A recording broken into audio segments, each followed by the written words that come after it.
Hello everyone, welcome to the Analyst today. I hope you all are doing well. This is the 11th of January 2024 and today we will be trying to understand the most important articles from the Hindu and the Indian Express. Now looking at the things that we are going to discuss today, the very first thing is regarding the very significant Maharashtra Speaker verdict regarding the various factions of political party in the state of Maharashtra and the political debate out of the defection cases arising out of the same. In the next one, we will be looking at the recent India and Maldives relations, particularly after the crisis related to the same. In the next one, we will be looking at a very important article from economics, that is the level of income support versus the price support related to the Indian agriculture sector. Next, we will be looking at the reasons of fog which is very prevalent over the North Indian plains, and finally we will be concluding the article with a very interesting piece from the science and technology arena related by the name of Amaterasu. Before starting today's discussion, I want to tell you the handout of the same is available in the description below, and also the quiz for this discussion is available at the end of the video. So do definitely check both of these out, and obviously do attempt the quiz because right now the prelims is just nearby. So all of you just have to get into the mode of practicing more and more MCQs. Now looking at the very first topic, this topic is very complex and also one of the few examples in Indian polity where we get to see the practical theories, right, the practical applications of theories in the current affairs. And what is the theory that I'm talking about here? It is the anti-defection law. It is the anti-defection law which was introduced into via the 52nd Constitutional Amendment Act. And here recently, the Maharashtra Speaker has ruled that the Eknath Shinde faction is a legitimate and the real Shiv Sena. Now, we need to look at the details of the background and also about the various basic concepts before going into the further topic. Now see, the very first topic that we need to cover here is the anti-defection law. What is this? Now imagine a case when you are given, for example, a sweet by your parents, right? And right now your father tells you that, okay, your mom gave you a sweet. Now let me give you a very tasty chocolate. Now your brother was hearing the same, and your brother just chipped in and said that, okay, let me serve you a biryani, right? Now you have three different choices, seemingly each better than the previous ones. So see, if you ask me, in my case, I will be choosing in this way. So I will be choosing the biryani because to me it is the most tastiest item. Now similarly, we find that in lives also, in our personal life, we are often pursued by greed and malice because we always want more with reference to some, say, monetary pursuits. Some people want more money, some people want more power, more authority. So this is the very animalistic feature of human beings. Similarly, we can also see the same in our lawmakers. The lawmakers are the MPs, members of parliament, and the members of legislative assemblies in this case. And that is why when the 1967 general elections took place, it was seen that many of the MPs and MLAs across the Lok Sabha, say the state governments, right, they were switching parties. Why? Because maybe the opposite party is offering more money, more post, more power, right, which the previous party was not able to offer the, say, political leaders or say the MLAs, MPs in this case, the same. And that is why it was seen that even in this political arena, right, this particular practice of horse trading was a very infamous one, and that is why through the 52nd Constitutional Amendment Act, the anti-defection law was passed. The anti-defection law typically prohibited the MPs and MLAs that they cannot switch the political parties, because we have to understand this culture of Aya Ram Gaya Ram, right? Because there is this infamous case of one legislator who in one single day switched political parties 3 times. right? 3 times that particular, right, legislature member switched, and this is imposing a problem on the democratic principles, because for a legislature to function properly, it needs a MPs and MLAs to be following their party instructions, to be sitting in the, say, legislative houses, respective houses, and voting and deliberating, discussing the same. They cannot say lured by the money, power, and say authority, power, and so on. And that is why this 52nd Constitutional Amendment Act, to curb this practice of defection cases, it said that if a particular political party member who is a member of the house at the legislative houses, if they voluntarily resigns, they will be charged, or say they will be punished under this particular law. This anti-defection law under this particular constitutional amendment, right, it brought a new schedule to the constitution, that is the 10th schedule, and this is consisting the provisions of the anti-defection law, and this is a penal provision, right? This is a penal provision to restrict the members from doing this practice. So the very first is that if a particular member is voluntarily resigning, they would be persecuted under this. If a particular, say, independent member, right, is joining a political party after the elections, they will be, say, also charged under the same. If a nominated member is joining any political party after 6 months, they will be charged under this same provision. And who will be deciding all this same? The Speaker of the House.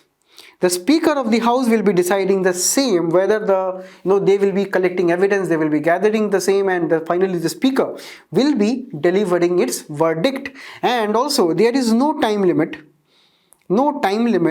to actually rule for the anti-defection law provisions. And this is a very, very important legislation, because it typically halts this particular practice. Now, in this particular discussion so far, we understood there is this need for anti-defection law, yes. But now we find that there is one loophole, that there is no time limit for the Speaker to decide on the cases of anti-defection law. Primarily if the Speaker belongs to the ruling party, and if the defected members are from the ruling party itself, right? Now there is this conflict of interest. This is one loophole. The second loophole was observed in a Supreme Court judgment case. It is the Nebam Revia case of 2016, wherein the Supreme Court said that if a speaker who is, say, the deciding authority on this particular matter, and if the speaker herself is being given a notice of disqualification, because we have to understand the speaker is finally an MLA or MP, they also can be disqualified under various provisions, right? If the speaker is facing a charge of disqualification, notice of disqualification, then can the speaker, say, adjudicate the matters of anti-defection law? The Supreme Court said that, right, it is held, Supreme Court held, the speaker will be disabled from deciding those disqualification cases. Now you may say me that this is actually good, that speaker is facing disqualification issues, and that is why the same person cannot, say, adjudicate on this matter. But here, this particular Supreme Court case has been, say, manipulated in such a way that under favorable conditions, under anticipated cases of defection, the speaker, right, can be served, say, a notice of disqualification, or say can be charged of disqualification cases, right?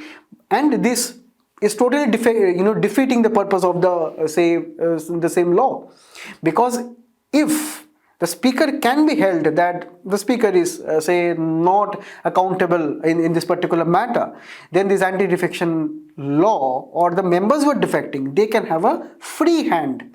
And that is what was seen in this particular case of Maharashtra. If we look at briefly the background, we find that at the very beginning, there were various issues that were going on in the Shiv Sena political party of Maharashtra.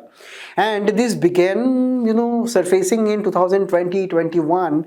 And finally in 2022, the Shiv Sena MLAs, faction of the same, led by Eknath Shinde, they rebelled, right? And we have to understand in anti-defection law, earlier there was a provision when if the one-third of the members of a political party, is going out of the same and merging with another political party, that was exempt from the defection law. But later in the 91st constitutional amendment, this was repealed. It was said then that if these members are, say, splitting or say, coming out of the political party, right, and merging with any other political party, that is fine, but the other two-third members must also agree to the same. They must agree to the same. And here if we see this faction of the Shiv Sena, they rebelled, and the two-third that belongs to the Uddhav Thackeray coalition, they do not agree to that particular, say, split, right? And what the Thackeray government back then, Thackeray was the chief minister back then, he removed the Shinde as a leader of the political party in the Maharashtra House.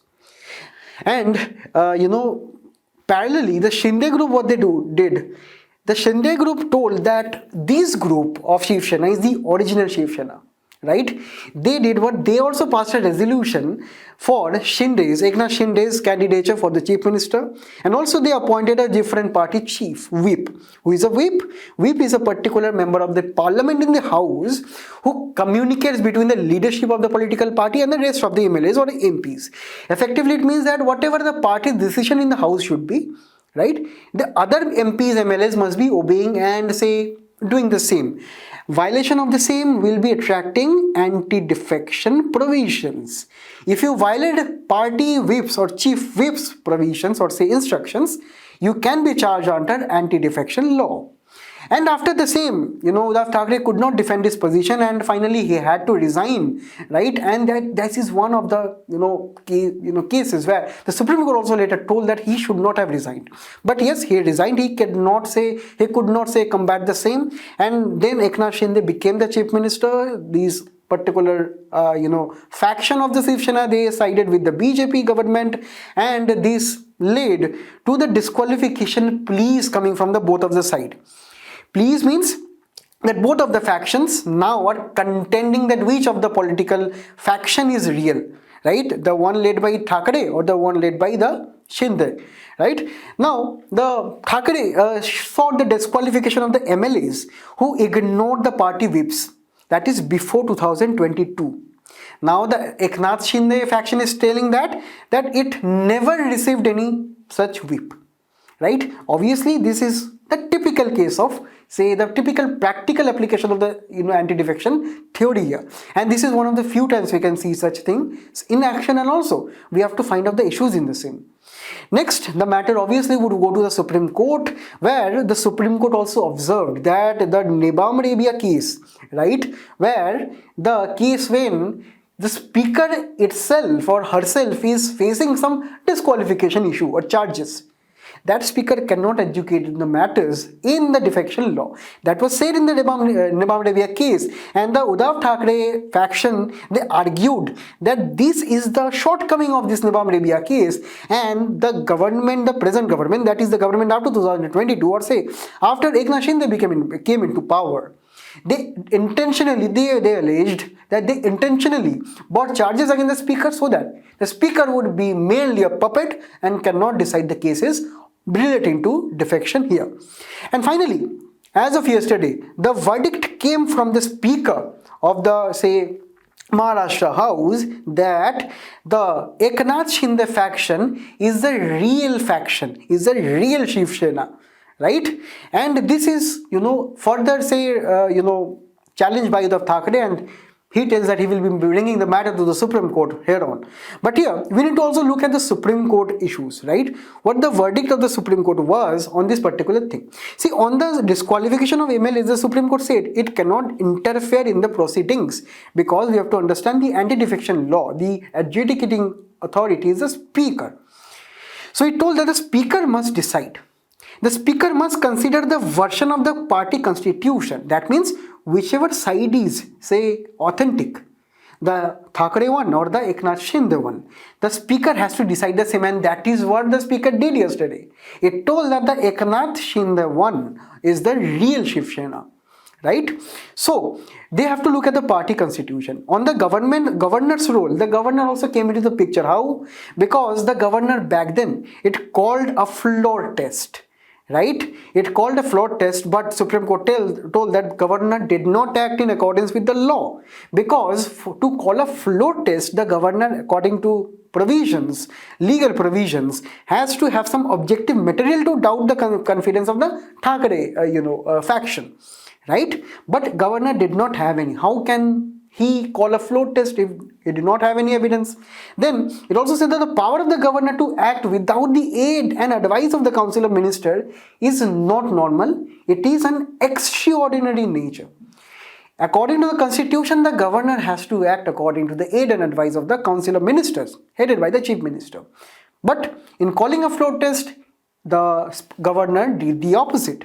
And finally, the final two things were that, the appointment of the whip from Shinde group was declared as illegal, because it was the chief minister who was the Thackeray, who was from the Thackeray, faction, right? Being from being the chief minister from that faction, the other faction cannot claim that they have a alternate leader, alternate whip. So that was declared as illegal by the Supreme Court. And finally, the Nizam Rabia judgment was also referred to a larger constitutional bench for further review. So this was the final outcome of this particular case. Whatever the future, say, observations will be, we will be seeing. It is being said that it will be further contested in the Supreme Court. But here, what I wanted to discuss with you all is looking at the practical side, and also you can use this as a case study in your mains answer as to what are the issues of the anti-defection law, and also you can quote the examples of the states in which this is being seen.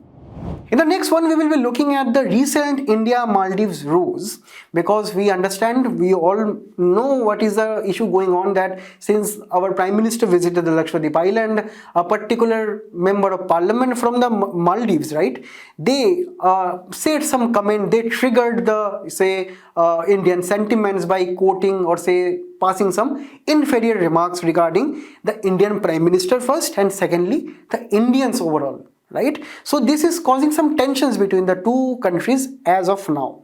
Here it is very, very important from GS2, where we need to look at India and its neighborhood relations, right? So very, very important for GS2 particularly because this is news. Also from prelims we will be looking at the various, mapping perspectives. Particularly for prelims we need to look at Maldives and the various seas, oceans surrounding the same.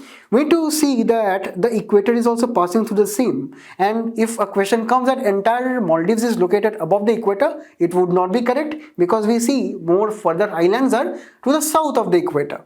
We have to also look at the various important towns and cities here, prominently Male, which is the capital of Maldives. We can understand it is a group of scattered islands right over the Indian Ocean, and just an immediate neighbor, the maritime neighbor of India. The relations between the two nations have been painstakingly built over a particular period of time. We find that since the British withdrew from the islands in 1965, India gradually tried to approach the island, because we have to understand it is just located in the Indian Ocean, just on the periphery of the equator, and also it lies on the periphery of Indian Ocean also. We have to understand that till 1978 there were no formal diplomatic mission. Whatever the diplomatic activities that were carried on between these two nations, that is India and Maldives, was carried out through the mission that India had in Colombo in Sri Lanka. Right? Thereon, in 1980s, the ambassadorial representatives of the two nations were started for the very first time here. Then in 2008, since there was a prominent democratic government shift or pro-democratic government in Maldives, the relations between the two nations improved, because India always favors a democratic government. Also, we have to understand, over a period of time, India has built deep relationships with the community of the Maldives, spanning, tourism sector, economic sector, infrastructure, education, and so on. And also the networking that India has, or the image the influence that India has over the local population of Maldives is also very, very positive. And also we have to understand building, India as the first destination of choice was India's first priority here. And that is why we have to understand this is the, main issue at stake. This is what is at stake, that is India's image and also India's influence in the region. Because we have to understand in the region we also have China, we also have belligerent nations such as Pakistan, which is also posing a threat to India's influence in the region. Whereas India via countries such as Bhutan, Maldives and say also Bangladesh and so on, India is trying to build a influence in this particular region and keeping a hold in the particular region. Now why do India need to maintain this influence and why does India need Maldives at all, right? It must be looked at from the map again. Look at these important channels here. Look at the strategic location of Maldives here, right? You can easily spot and understand the significance of Maldives, that it is just 70 nautical miles from Minicoy, that is the Lakshadweep Islands here, just 70 nautical miles, right, as an immediate neighbor. And also 300 nautical miles from India's west coast, that is this particular west coast. In the comment section, do tell me what is the conversion chart for nautical miles into miles and kilometers, right? Okay. And also we have to understand that Maldives is located at the hub of commercial sea lanes. Most of the economic sea lanes and ocean carriage, right, it is occurring through this region. On the defense side, India invests on Maldives security. That is 7% of Maldives defense training is funded by India. Also, Indian Navy has given aircraft and choppers to the Maldivian army. And also India has aspirations to set up coastal awareness or say coastal radar system to build coastal awareness in the particular region, particularly to track the number of shipments to this particular region, also to combat the amount of piracy activities which are recently taking place, and also to combat China. The role of China is also very, very significant because it is trying to becoming dominant over a period of time. And that is why we have to understand China is also opening its embassy in 2011 and building up good relations with Maldives, because China has these policies of Belt and Road Initiative, the broader policy of string of pearls. So this is the particular strategy of China to build influence along the maritime region, and Maldives is one of the same. And also we see that the local political dispensation of the Maldives is being influenced by Chinese aspirations. Particularly the present political leadership is also growing very close to China, and also recently, as we can see over the last 3-4 years, that the political leadership is passing some anti-India statements. Whereas they are influencing the local population, the thing that India has built over a long period of time, painstakingly took a long period of time, it is trying to destabilize. And here China is playing a very, very crucial role. But here we have to also understand that Maldives cannot sustain along the same in this particular fashion, because it needs India. Why? Because for the very basic things, the daily basic needs such as rice, pulses, food items and so on, medicines, it depends on India. For building their infrastructure, for example, say cement and various building raw materials, they depend on India. Then for education, most of the local population there, they come to India at Indian boarding schools, higher education centers. Indian government also offers scholarships to them. Then we have to understand that the tourism aspect of Maldives cannot be ignored, because a lot of Indian tourists, right, they go to that particular location. Also, from export side, India is the second largest export destination for Maldives. India is the second largest export destination for Maldives, so it cannot ignore India, right? Also, India has extended various helps across disasters such as the 2004 tsunami, 2014 drinking water crisis, when one of the major desalination plants of Maldives, which actually converts seawater into potable drinking water, it broke down in 2014, and there India literally transported large barrels of water to Maldives. Then also to the 2020-2022 COVID pandemic, we can understand the supply of vaccines, PPE kits and so on was actually also sent by India to this particular region. India also has this Sagar initiative of bringing an inclusive development in the Indian Ocean region, and Maldives is also figuring in India's overall aspiration in this particular region. And also we can understand India is also a security provider. Why? Because it conducts various exercises, naval exercises, military exercises. We can also see India supported almost 70% of the training via funding of Maldivian military. So it is a net security provider in the region for Maldives, and we can understand the exercises such as Equivalent or True Friend. Then we have Dosti, Ekata, right? And Operation Shield. These are the various particular exercises that also boost security in the particular region. In the next one, we will be looking at a recent debate that is going on between the various economic circles, policymakers on the need for providing the farmers income support or price support. For what? For their crops. For their crops, because we have to understand in GS3 for economics, for Indian economy, we find that the issues related to direct and indirect farm subsidies and MSP is very, very important, and almost every year, right? So, or almost 2 years, right? They repeat such questions on MSP and farm subsidies. And here recently, a particular, strategy is coming in the policy circle. That is, a nationwide scheme of price deficiency payments with 50% central funding could incentivize some other state governments to follow the same. This is actually to boost the MSP regime. Now, to understand the same, let us go through the very basics again. See, farmers in India operate in a buyer's market. What does this mean? See, there are two kinds of markets, right? Buyers and sellers. Now, farmers are generally producers of crops, and they produce in huge numbers, right? In huge, say in thousands of kgs and 2000s of kgs and so on. And they generally sell those items to wholesalers, particularly at prices which are not in their control. This is the problem, because generally there are lots and lots of intermediaries. The farmers cannot reach the consumers directly, and there is this price asymmetry in this market, and that is why the farmers generally become a price taker instead of setting a price. And that is why it is told that farmers in India operates in a buyer's market. Okay, this was in the context of their crops.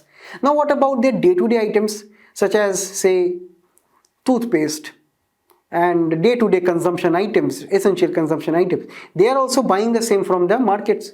So they are also having to pay, say, extra prices for the same. So they generally broadly operate in this particular market. Now, to help them, actually, we have two ways. That is, if they are operating in buyer's market and they are not getting good prices, so the government can help in getting some good prices. That is the MSP mechanism. That is actually what is known as a price support mechanism. What is a price support mechanism? Whatever the crops they are selling, say per kg, per quintal, the government is giving some remuneration according to the quantity, right? So that is the price per kg, price per quintal and so on. There is another kind of support, that is the support that economists actually advocate. That is the income support. That is, with irrespective of the produce, irrespective of any price, let the government gives the farmers some basic incomes, such as the PM Kisan, which gives the farmer 6,000 rupees per year, all the farmers in India, right? Then the Andhra Pradesh government has this particular scheme known as Raitu Bandhu. The Raitu Bandhu scheme is actually giving the direct benefit transfer, that is the direct payment, direct cash payment, with reference to the acreage of the particular farmers. So this is also a kind of an income support. Now let us discuss the MSP. The MSP is a minimum price support, I told you, right? That is a minimum price that the farmers must be compensated for their cost and various other things. What are this particular formula of this MSP? That is that the MSP is having some formula in India. The CACP which calculates the, say, MSP, right? The CACP calculates this MSP based on certain grounds. The very first ground is A2. It considers all cash and kind expenses such as the expenses on seed, fertilizers and so on, the farm inputs. This is known as A2 expenditure by farmers to grow their crops. The next is FL, that is the imputed family labor, right? Because we have to understand not only the inputs that we need, we also need the labor, right? We need family labor, we need labor for farmers. So that is also a cost, that is also a wage that needs to be paid to the farmer. So for calculation of MSP for around 23 crops in India, right, the particular formula is being applied, that is A2 plus FL as of now by the CACP. There is another consideration, that is the C2, which is actually calculating the opportunity cost of the farmer, such as if the farmer did not cultivate the land and if the farmer gave the land away to, say, rent, or say the cost foregone on interests, so that farmer would have earned some extra money. So, but the thing is that in India we are only following A2 plus FL by the CACP, right? And here we have to understand that the MSP in India is not legal, right? The government annually, biannually announces rates for Rabi and Kharif crops, and the 23 crops are, say, rice, wheat and so on. So the government is announcing the rates for the same. And here we can understand that apart from the income support that the farmers definitely do need, right? They need to sustain their day-to-day expenses. But price support, that is via MSP and beyond, they are also needed. That primary farmers who farm primarily, or say agriculture is a primary activity, it is not, say, a secondary activity or so on, right? They depend on this particular farming. And you have to understand, giving MSP or price support is not a bad thing for the same. It is good actually. Next, they are also exposed to both price and production risks. What is the price and production risk? Such as, say, inflation in the market, such as, say, weather disruption, right? Crop destruction, pest attacks and so on. So we have to understand, apart from income support, which is good, we also need price support for our farmers, because there can be some risks. And let me tell you, these primary farmers who primarily cultivate their fields, right, they do not have any other economic activities. They constitute, say, most of them are around 86% of them are small and marginal farmers, right? They are small and marginal farmers and they have only less than, or say around less than 2 hectares of agricultural land. Already the land is too less. And over that we have various price shocks, production shocks and so on, right? So this is why price support is also needed. We cannot straight away say that MSP is not good, right? It is required. And also we can understand, if the government is giving MSP for 23 crops, it is also promoting the diversification of crops, right? It is promoting or incentivizing the farmer to grow different crops. So right now we have seen issues of, say, rice and wheat cultivation, because we find that the MSP for rice and wheat is very, very high as compared to the other 21 crops. So that is why we see more cultivation of rice and wheat. This is an issue and the government should definitely do the same. But on the overall, we can understand it is also promoting crop diversification. But yes, apart from this particular issue of MSP, there are some other issues also. Say, the government is giving MSP, the Food Corporation of India is buying the same from the farmers. They have to store, that is a cost. The buying is a cost. So it is putting a high amount of cost. It is putting a high amount of cost for the government.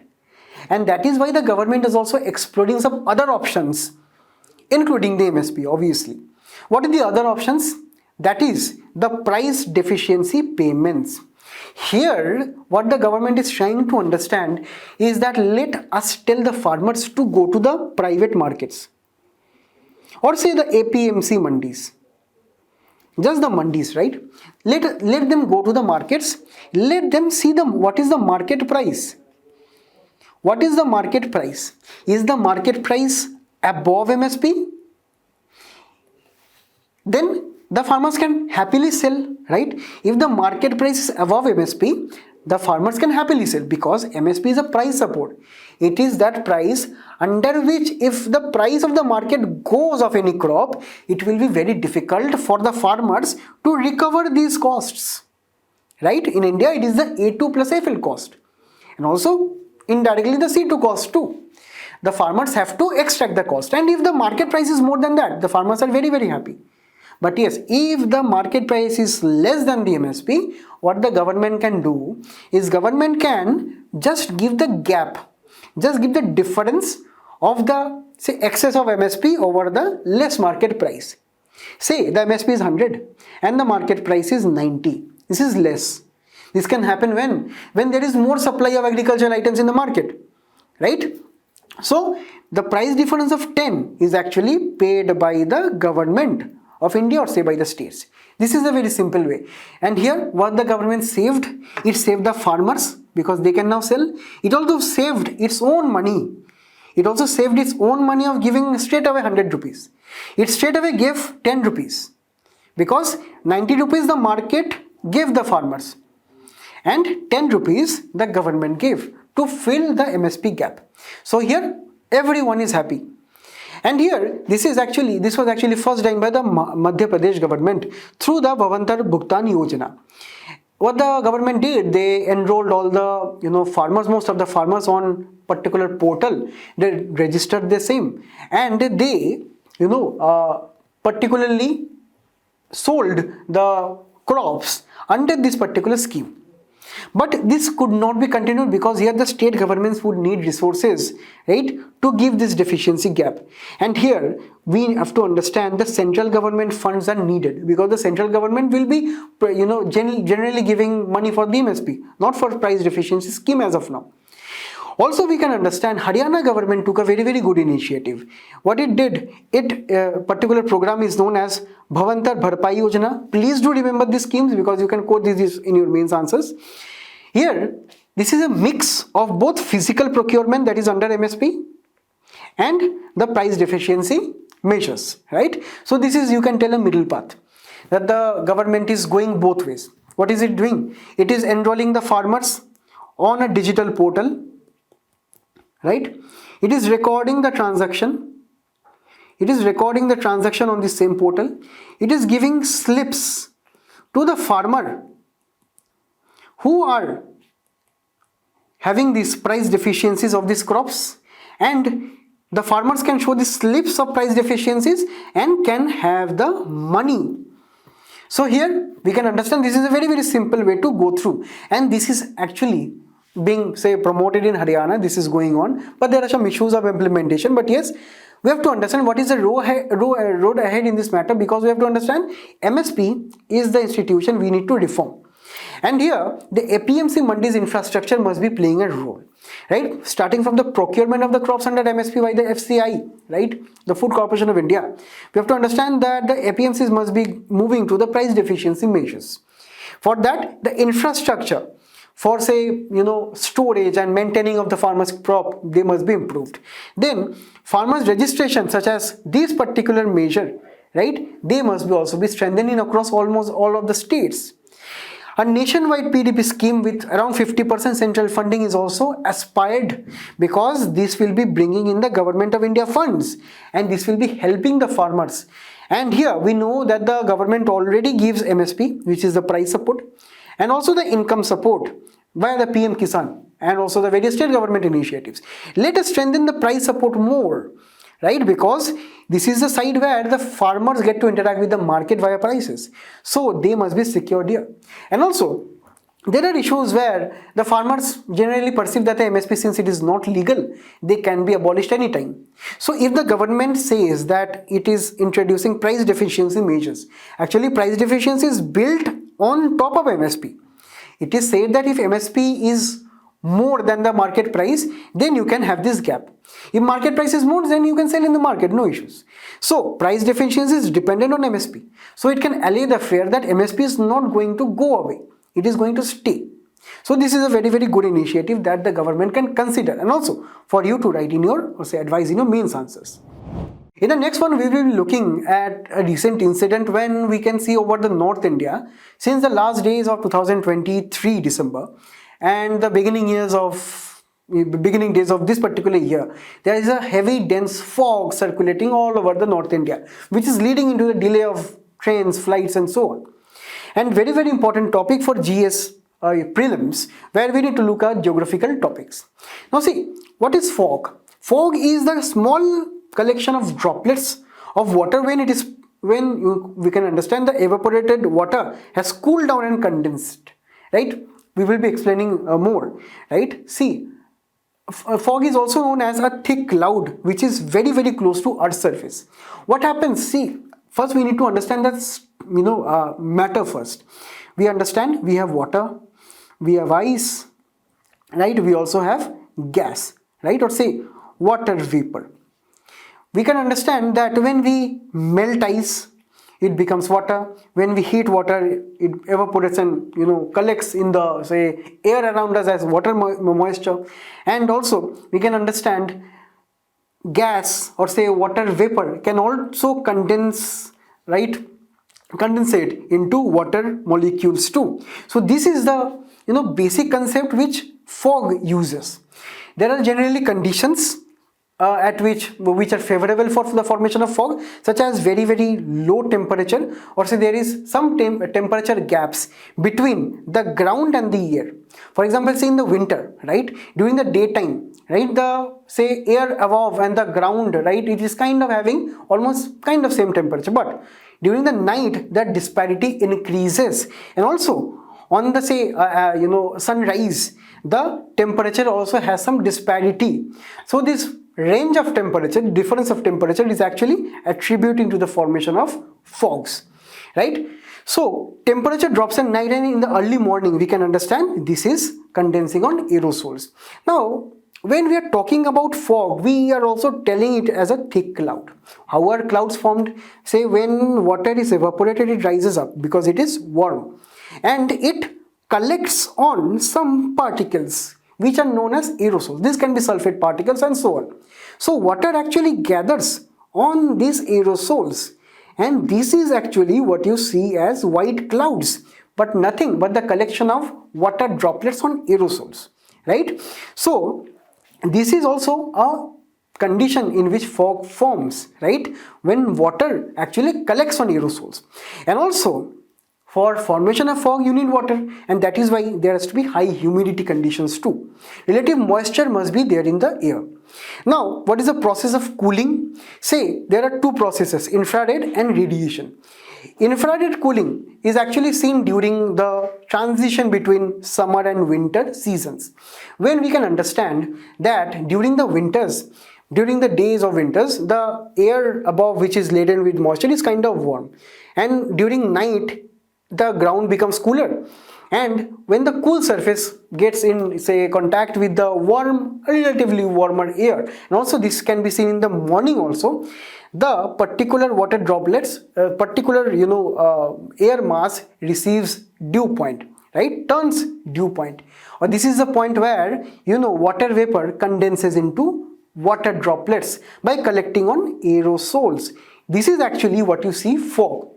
We also have another kind of cooling process, that is the radiation fog, in which the temperature differences between day and night is so rapid that it leads to fog-like conditions, right? Here the difference is that the temperature change must be very very drastic, right? So this is the formation. In the next, we will be understanding that why North India is very very prone to fogging, because the condition for entire Gangetic Plain, we can see this is the probable region of fog formation. This is having very low temperature, low wind speed will not be dispersing the fog very often, and also moisture availability is also very high due to two reasons. First, the western disturbances which come from this side, and also the Arabian Sea. Apart from this region also has a plenty of aerosols, particularly due to large number of pollution right now. Air pollution permanently, in particular, it also releases aerosols such as sulfate aerosols, and this is attributing to the same. And the biggest impact we can understand is a delay of flight, rail and so on. It is also leading to many accidents on the highways too. So this is the condition that we need to understand. In the final article, we'll be looking at Amaterasu, which is a kind of a cosmic wave and a kind of a particle also that is coming from the particular regions of universe where there is literally nothing. Why this is very important? Because sometimes the UPSC asks up terms in news, and that is why we need to understand that according to general science, right, that is in a prelims examination, we need to look at these particular terms. See, cosmic rays are actually streams of energetic particles which come from either two sources. What are the two sources? First, it is coming from outer space, that is from, say, coming from galaxies or stars outside our solar system, and it can also come inside our solar system from our sun. One example how these rays are formed actually is, say, the fusion of nuclei in the sun's core. When this fusion of nuclei of, say, helium occurs in sun's core, it releases streams or bursts of energy, right? It releases energy, and one of these energies we can also perceive as light too, right? This energy, when this energy travel across vast level of surfaces or, say, distances over a period of time, from the sun, for example, it reaches earth. From, say, a particular nearby star located in far away galaxy, when it reaches earth, we can talk about it as cosmic rays. So very simply, this come from, say, a star explosion, supernova, or say this can also come from black holes or any massive astronomical bodies, right? Particularly this cosmic ray is coming from an unknown source. This is coming from an unknown source which we do not know yet. And if we do not know something yet, that means there is some problem with our existing models of study. For example, the existing model of physics is actually known as the standard model, where we know that we have an atom. Further, if we divide atom, we have electrons and protons. Further, if we divide, we have various subatomic particles, right, such as quarks, leptons, and so on. And further, if we divide, there are further other particles. But this particular cosmic ray is coming from such a source which does not have the standard model characteristics. That means that there is some problem in our existing studies of physics. Beyond this, we do not know anything detail about the standard model, or say what is the exact differences, what is the source. We will just be aware of this is a term, this is a cosmic ray, and how it travels across the space. It is the Earth's atmosphere where most of the cosmic rays intensity energy it reduces, because the atmosphere has many charged particles, it reduces the same.